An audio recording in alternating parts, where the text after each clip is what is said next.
የዚህ ሳምንት በረከት አለኝ ለባርካችሁ ፈቃደኛ ናችሁ? ይሄን በረከት ወሰዱ።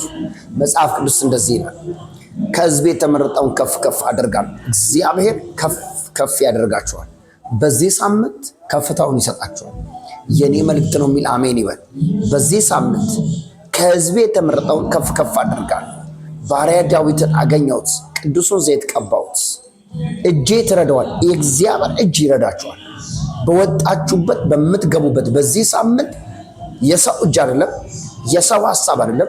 ጥሩ ነው ሁሉ ነገር፣ ነገር ግን ከሁሉ በላይ የሆነ የእግዚአብሔር እጅ ትረዳችኋለች። ፊት ለፊታችሁ ላይ ምናልባት ከብድ የምትሏቸው ነገሮች ሊገጥሟችሁ ይችላል። ምናልባት ደግሞ በጣም አልችለውም ያላችሁት ነገር ሊገጥሟችሁ ይችላል። የእግዚአብሔር እጅ ትረዳችኋለች። አልወጣም ካላችሁበት ቦታ፣ አንወጣም ካላችሁበት ቦታ የእግዚአብሔር እጅ ታወጣችኋለች።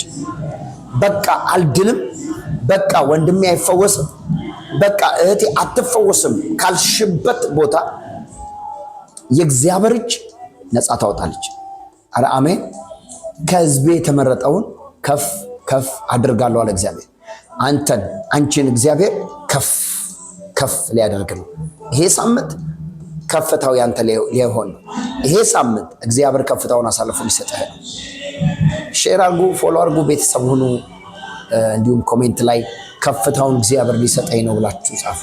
ተባረኩ። ይሄ ሳምንት ከሕዝቤ የተመረጠውን እግዚአብሔር ከፍ ከፍ ሊያደርግ። ተባረኩ። ወዳችኋለሁ።